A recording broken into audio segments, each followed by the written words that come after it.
বিসমিল্লাহির রহমানির রহিম।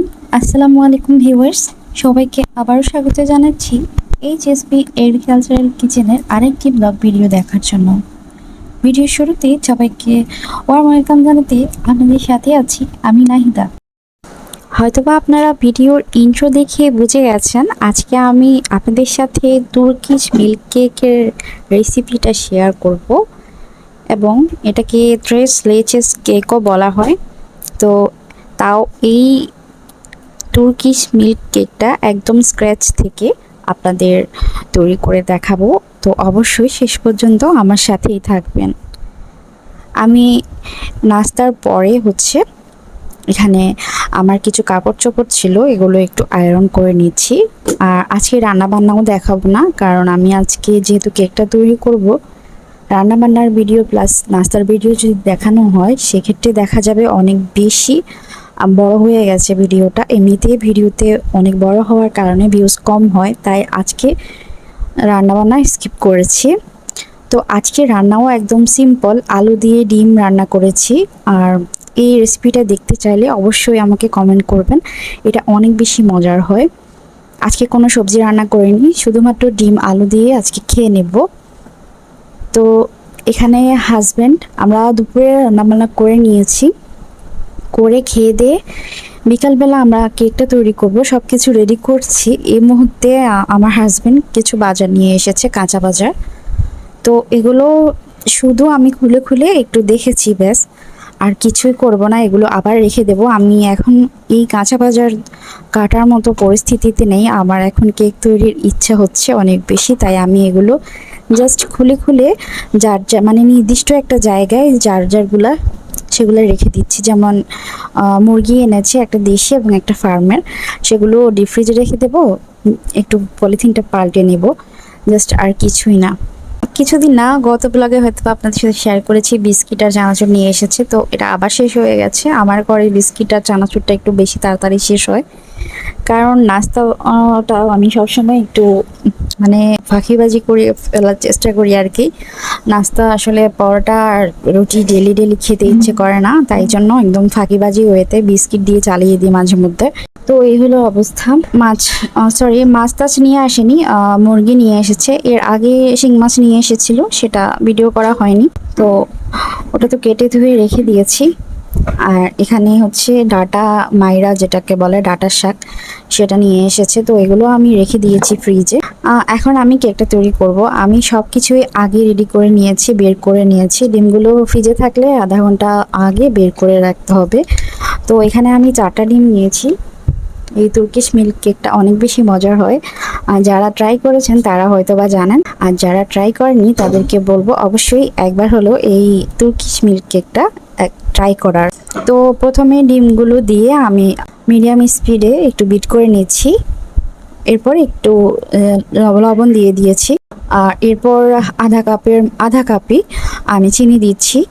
অনেক বেশি চিনি দেব না প্রথম অবস্থায়, কারণ এখানে আরও অনেক বেশি মিষ্টি হবে পরে। এখনই যদি 1 কাপ দিয়ে দিই সেক্ষেত্রে মিষ্টিটা অনেক বেশি হয়ে যাবে, তাই আমি আধা কাপ দিয়েছি।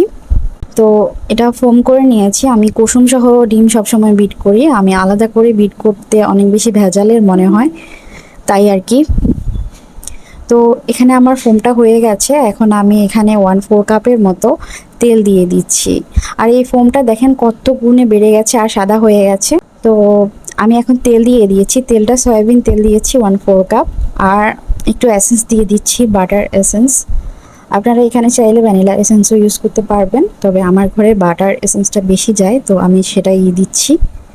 এরপর 1 কাপ ময়দা নিয়ে নিয়েছি, ময়দাগুলো আমি অল্প অল্প করে দিচ্ছি আর ঘুরিয়ে ঘুরিয়ে এটা ব্যাটারের সাথে মিক্স করে নিচ্ছি। এখানে আমার আজকে এই 4টা ডিমের জন্য 1 কাপ ময়দা লাগেনি। আমি 1 কাপ থেকে প্রায় 3-4 টেবিল চামচ মতো বেঁচে গিয়েছে। আমার একটা ডিম ছোট ছিল, 4টা ডিমের মধ্যে একটা ডিম ছোট ছিল, যার কারণে আমার 1 কাপ লাগেনি। আর তাছাড়া কেকটা আজকে আমি এই 1 কাপ 4টা ডিমের জন্য 1 কাপ কিন্তু একদম পারফেক্ট। তো আজকে যেহেতু ডিম একটা ছোট ছিল বা একটা দুইটা ছোট ছিল, যার কারণে আমার 4টা ডিম লাগেনি, আর ফোম কম হয়েছে, যার কারণে আমার হাফ কাপ 1 কাপ ময়দা লাগেনি। আর দেখা গিয়েছে আমি 1 কাপ থেকে আর অনেক মানে 1 কাপের কাছাকাছি দিয়ে দিয়েছি। এরপরে দেখা গিয়েছে যে আমার ফোমগুলো অনেকগুলোই নষ্ট হয়ে গিয়েছে। এখানে আমি কথাটা বুঝিয়ে না বলতে পারার জন্য আপনাদের দুঃখিত। আর আমি আজকে একটু তাড়াহুড়ো করে ভয়েসটা দিচ্ছি, ভিডিওটা ছাড়তে অনেক বেশি দেরি হয়ে যাচ্ছিল তাই। এরপর 1.5 চা চামচ বেকিং পাউডার আর 1 চিমটি বেকিং সোডা দিয়ে ভালোভাবে মিশিয়ে এরপর আমি একটা মোল্ডে তেল গ্রিস করে উপরে কিছুটা ময়দা ছিটিয়ে দিয়েছি যাতে এটা উঠে যায়, আর বেকিং পেপার ইউজ করা লাগবে না এভাবে করলে। তো ফাঁকিবাজি ওয়ে আর কি। তো আমি এটা প্রায় 40 থেকে 50 মিনিটের জন্য কেকটা বেক হতে দিয়েছি। আর 200 ডিগ্রি সেলসিয়াসে দিয়েছি, কারণ আমার ওভেনটার এখন মানে সব কিছু নষ্ট হয়ে যাচ্ছে আর কি, অনেক পুরনো হয়ে গেছে। আজকে 3 বছর যাবত ওভেনটা ইউজ করছি, তাও আবার মানে সব সময় ইউজ করি না, অল্প অল্প করে ইউজ করি, যার কারণে দেখা যাচ্ছে জিনিসগুলো আস্তে আস্তে নষ্ট হয়ে যাচ্ছে। এই হলো অবস্থা। এখানে আমি ক্যারামেল সসটা তৈরি করছি, তার জন্য আমি 1/4 কাপ চিনি নিয়েছি আর চিনিটা ক্যারামেল করে নিচ্ছি। চুলার জাল আমি একদম মিডিয়াম ফ্লেমে রেখেছি শুরু থেকে শেষ পর্যন্ত। তো যখন এরকম হালকা হালকা কালার আসা শুরু হয়েছে তখনই আমি নেড়ে চেড়ে চারপাশে সমান করে কালারটা আনিয়ে নিয়েছি। ক্যারামেল ধোঁয়া উঠে গেলে কিন্তু দেখা যায় যে এটা তেতো হয়ে যায়, তাই জন্য এটা অবশ্যই মাথায় রাখবেন যাতে ক্যারামেলটা তেতো না হয়ে যায় বা ধোঁয়া না উঠে যায়। তো বাটার দিয়ে দিয়েছি 2 চা চামচের মতো, এর থেকে বেশি হবে হয়তোবা। এরপর আমি ক্রিম দিয়েছি, এটা ফ্রেশ ক্রিম, তবে আপনারা চাইলে ক্রিমের পরিবর্তে এখানে একটু ঘন করে গুঁড়া দুধ মিশিয়ে দিতে পারেন, অথবা সামান্য একটু ঘন করে দুধও দিয়ে দিতে পারেন, কোনো সমস্যা না, যেটা যার কাছে থাকে। তবে আমি ফ্রেশ ক্রিমটা দিয়েছি, এতে করে টেস্টটা ভালো আসবে। তো এটা একটু ঘন করে আমি সসটা নামিয়ে নিয়েছি। আর এখানে আমি মালাইটা তৈরি করছি।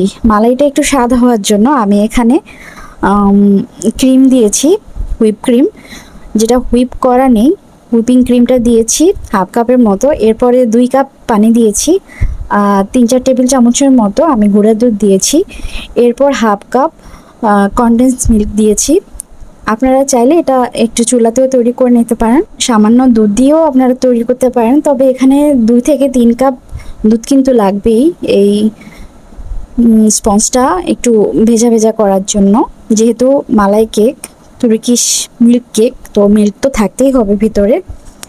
তো এখন আমি উপরে ক্রিমের লেয়ারটা দেওয়ার জন্য এখানে 1/2 কাপ থেকে একটু কম ক্রিম নিয়েছি, আর তাতে আমি 2 টেবিল চামচ মতো কনডেন্স মিল্ক দিয়েছি। তো কনডেন্স মিল্ক দেওয়ার ফলে দেখা যাচ্ছে যে এটা ক্রিমটা অনেক বেশি নরম, আর তাছাড়াও আমার ক্রিমটা মানে গরম হয়ে গেছে, অনেকক্ষণ নিচে ছিল, তো যার কারণে এটা সেট হচ্ছিল না, নরম নরম হচ্ছিল। আর তাছাড়া আমার এই 2টা ক্রিমই এরকম হয়েছে, এর আগে অন্য কোনো সময় আমার ক্রিমে এরকম সমস্যা হয়নি। তো ক্রিমটা আমি এভাবেই শেষ করতে চাইছিলাম, নয়তো কেকের জন্য যদি আমি এই ক্রিমটা রাখি তাহলে সমস্যায় পড়বো, কারণ ক্রিমগুলো কোনো না কোনো সমস্যা তো হয়েছে, যার কারণে এরকম গলে গলে যাচ্ছে। তো এদিকে দেখা যাচ্ছে আমার স্পঞ্জটাও বেক হয়ে গেছে, মানে কেকটা। তো এটা আমি নামিয়ে এর উপরে এই মাত্র যে মালাইটা তৈরি করেছিলাম সেই মালাইটা সম্পূর্ণটাই দিয়ে দিয়েছি।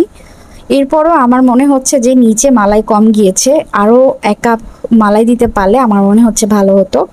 তো যাই হোক, আমি ক্রিমটা এখনই দিয়ে দিচ্ছি, আর এখনই ক্রিমটা দিয়ে কেকের উপরে চারপাশে স্প্রেড করে দিচ্ছি সমান করে।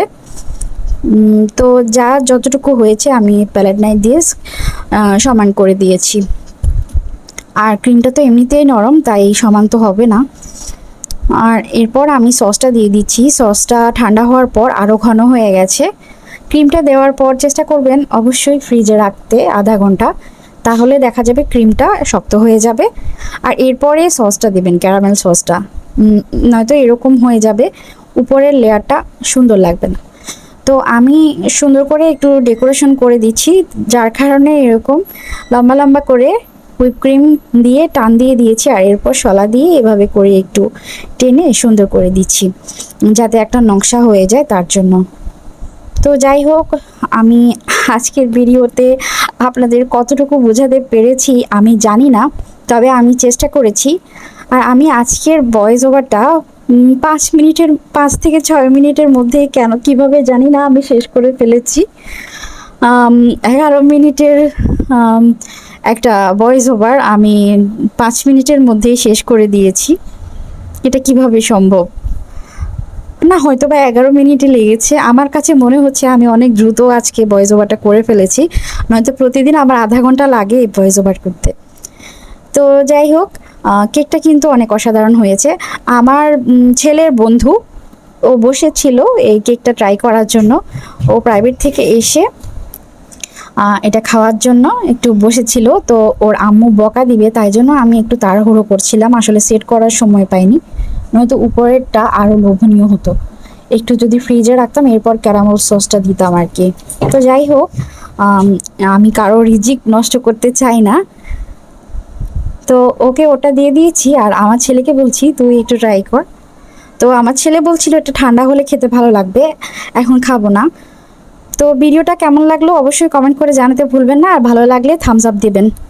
এখানেই বিদায় নিচ্ছি, সবাই অনেক বেশি ভালো থাকুন। আল্লাহ হাফিজ, আসসালামু আলাইকুম।